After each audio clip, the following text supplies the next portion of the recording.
Welcome friends to dunycamera.com channel. और आज के इस वीडियो में हम कुछ एक आपके सवालों को पिक करने वाले हैं। एंड अगेन यहाँ पर जो भी सवाल जिस क्रोनोलॉजिकल ऑर्डर में आते जाएंगे हम उन्हें पिक करेंगे। एंड आई होप कि ये वीडियो अगर आपको कहीं ना कहीं हेल्प करे, आपके सवालों के जवाब दे, then do give us your likes. और नए हो इस चैनल पर then do consider subscribing to our channel. और क्विकली जानने के लिए कि कौन सा कंटेंट कहाँ है, आप डिस्क्रिप्शन में वीडियो चैप्टर्स को चेक कर सकते हो और वहाँ से आप पता लगा सकते हो कि कब कब किस क्वेश्चन का मैंने जवाब दिया है। Now the first question is from Jerry और वो पूछ रहे हैं कि 80K लगभग 80K में बेस्ट वेडिंग फोटोग्राफी कैमरा कौन सा रहेगा। देन ऑफकोर्स 80K का अगर आपका बजट है, you are limited to 80K max, then of course Nikon D740 camera is one of the best camera. Reason number 1 की ultra low light sensitive sensor के साथ है, यानी कि यहाँ पर जो सेंसर की सेंसिटिविटी है बहुत ही ज़्यादा और अच्छी है। 20 MP होने के चलते लेंस रिजॉल्विंग पावर की कोई इश्यू नहीं। आप किसी भी तरह की लेंसेस यूज़ कर रहे हैं तो इसमें आपको शार्प आउटपुट आएगी। शार्प आउटपुट के पीछे एक और रीज़न है कि निकॉन का D740 कैमरा ऑप्टिकल लो पास लेंस आर्किटेक्चर पर बेस्ड है, DX फॉर्मेट से एसोसिएटेड है, तो आप FX लेंसेज भी यूज़ कर सकते हो। लेंसेज की कोई कमी नहीं है, एसेसरीज भी बहुत ही अच्छे तरीके से अवेलेबल है। तो हर पर्सपेक्टिव से आप अगर रिजॉल्विंग पावर की बात करो, लो लाइट परफॉर्मेंस की बात करो, अवेलेबल लेंसेज की बात करो और उनकी प्राइसेस की बात करो, एसेसरीज की बात करो, या ओवरऑल खुद कैमरे की बॉडी डिज़ाइन की बात करो और इसकी परफॉर्मेंस की बात करो, तो निकॉन का D740 कैमरा हर आपके टेस्ट में खरा उतरेगा। सो D740 camera is one of the best camera available right now. And again अगर आपको मिररलेस कैमरे पसंद है और अगर आप थोड़े बहुत वीडियोस भी खींचते हो, then you can also buy the Nikon Z50 camera. Z50 भी एक बहुत ही उम्दा कैमरा है। Fuji X-T30 भी एक बहुत अच्छा कैमरा है इस प्राइस रेंज में, बट हाँ उनकी लेंसेस महंगी है। तो अगर आप अपनी लेंसेस की प्राइस अगर एक बार चेक कर लो, then you can also buy the Fuji X-T30 camera. X-T30 कैमरे भी एक अच्छा परफॉर्मर है, बट हाँ लेंसेस कॉस्टली होने के चलते मैं उसे अपनी रिकमेंडेशन से थोड़ा दूर रखता हूँ। मोर और less these two are the good camera और आप इन्हें परचेस कर सकते हो। 80K की प्राइस रेंज की अगर बात हो रही है तो मैं तब की बात कर रहा हूँ। So the next question is from सोरिस पाल और वो उनकी दो क्वेश्चन है एक्चुअली। वो पूछ रहे हैं कि A6400 कैमरा की बेस्ट पोर्ट्रेट लेंस कौन सी रहेगी, 50 mm की f1.8 या 56 mm की f1.4 सिग्मा की। अनडाउटेबली 1.4, यानी कि आप अगर f1.8 से f1.4 लेंस ले रहे हो तो आपको एक स्टॉप अपर्चर की ऑलरेडी एडवांटेज यहाँ मिल रही है। ऑप्टिक्स इंप्रूव हो जा रही है, अपर्चर इंप्रूव हो रही है, दैट लिटरली मीन्स कि ऑप्टिक्स भी इंप्रूव हो रही है। सो यहाँ पर सिग्मा की लेंस आपकी अच्छी परफॉर्म करेगी अनडाउटेबली 1.4 अपर्चर की। तो अगर आप इन दो लेंसेस में कंफ्यूज हो 50 और 56 mm सिग्मा में, then of course jump into the 56 mm। 56 mm एक बहुत ही उम्दा लेंस है, आपको एक स्टॉप अपर्चर का एडवांटेज इससे मिल रहा है, बैकग्राउंड ब्लर अच्छा रहेगा, हर चीज़ शार्पनेस भी इस लेंस की काफ़ी अच्छी even at max aperture. So my recommendation that you should go with the 56 mm f1.4 lens if possible from Sigma instead of Sony f1.8. Now another question from him. Now the best camera for portrait photography 90D plus 50 mm f1.8 lens or Sony A6400 camera with 56 mm f1.4 lens। तो उन्होंने दो camera और दो lenses की combo बनाई है कि best camera for portrait photography कौन सा है। 90D के साथ हम कैनन की 50 mm की f1.8 लेंस लेंगे तब ज़्यादा बेटर आउटपुट आएगी, या ये A6400 कैमरा यूज़ करेंगे और सिग्मा की 1.4 अपर्चर की लेंस लेंगे तो हमें ज़्यादा बेटर आउटपुट मिलेगा। देखिए यहाँ पर एक मैं आपको बात बता दूँ कि जो कैनन की जो कलर साइंस है बहुत ही ज़्यादा उम्दा है, और अगर आप नेट पे देखोगे तो इसके एग्जांपल्स भरे पड़े हैं। जो कलर साइंस से कैमरा पिक करते हैं, कैनन के सेंसर पिक करते हैं स्पेसिफिकली स्किन टोन्स को, जब आप पोर्ट्रेट खींच रहे हो तो बहुत ही ज़्यादा रियल फील आपको आता है और बहुत ही ज़्यादा आपको लगता है बेहतर तरीके की स्किन की जो टोन्स है वो कैनन के कैमरे कैप्चर कर रहे हैं।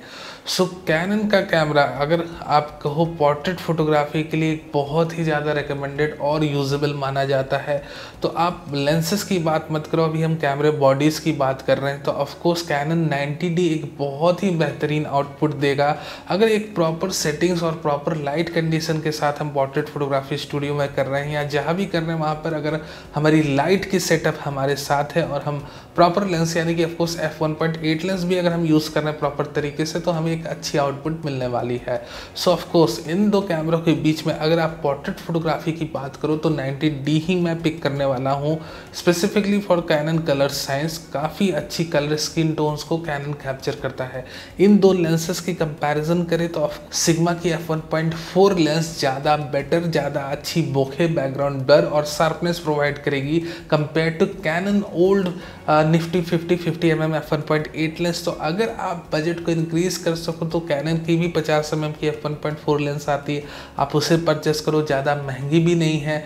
So it's a highly usable lens. अगर पॉसिबल हो तो कैनन की 50 mm की f1.4 लेंस यूज़ कर सकते हो आप। But other than that portrait photography के पर्पस से अगर आप बात करोगे तो इन दो कैमरों के बीच में then of course 90D is a clear winner for me और मैं 90D को ही पिक करूंगा any time for portrait photography job.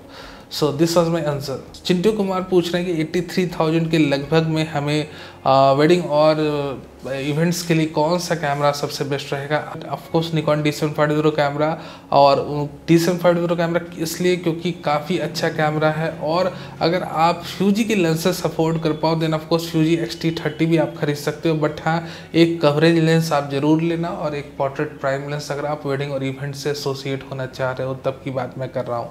सो मोर और लेस यहाँ पर अगर आप case product best in case solution की बात करो then of course Nikon D750 camera is one of the best camera and highly recommended camera in this price range. Best Nikon camera by Suman Das.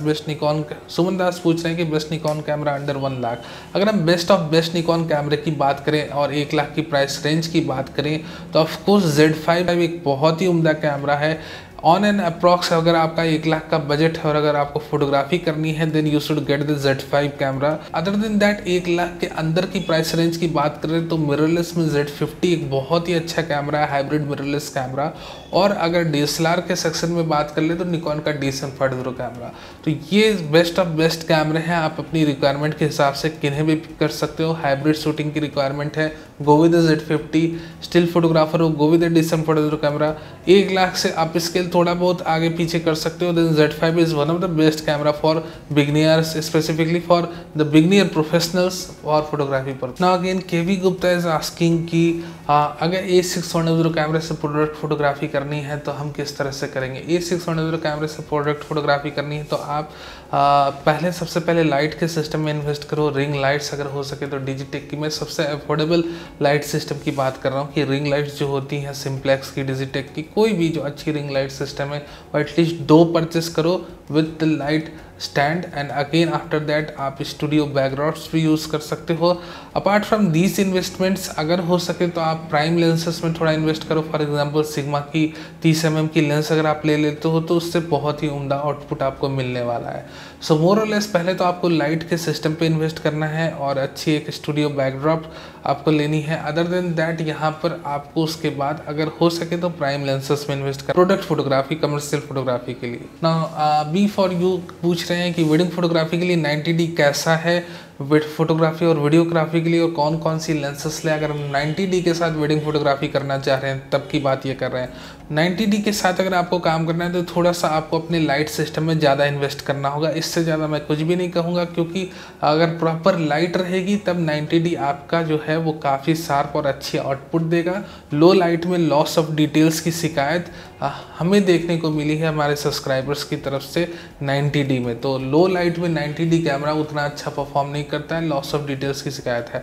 Other than that अगर आप light अच्छे से maintain कर पा रहे हो then 90D is one of the best camera for wedding photography और videography.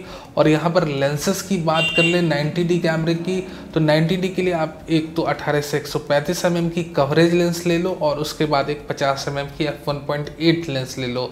f1.8 lens जो रहेगी वो पोर्ट्रेट और कैंडिड शूट्स या प्री वेडिंग शूट्स के लिए, 18 से 135 mm की जो लेंस रहेगी वो आपकी कवरेज के लिए, जब आप पार्टीज में इमेजेस ले रहे हो तो एक कवरेज लेंस भी होनी चाहिए। सो ये 2 बेसिक लेंसेज की मैं बात कर रहा हूँ जो आपको आपके बिगनिंग करियर में काफ़ी ज़्यादा हेल्प करेगी। फिर जैसे जैसे आप मनी एकमलेट करते हो आप अपनी लेंसेज की रेंज को एक्सटेंड कर सकते हो और भी ज़्यादा क्रिएटिव हो सकते हो अपनी फोटोग्राफी जॉनर में। So these are the 2 basic lenses to start your photography. और 90D एक बहुत ही उम्दा कैमरा, बट थोड़ी सी लाइट सिस्टम में ज़्यादा इन्वेस्ट करना to get proper and sharp output from the camera. Now the final question is from UK09 और वो पूछ रहे हैं सोनी की 18 से 135 mm की लेंस लें या सोनी की 18 से 105 mm की लेंस लें, और उन्होंने अपनी रिक्वायरमेंट्स नहीं बताई है अपने क्वेश्चन में। So be bit more specific with your questions.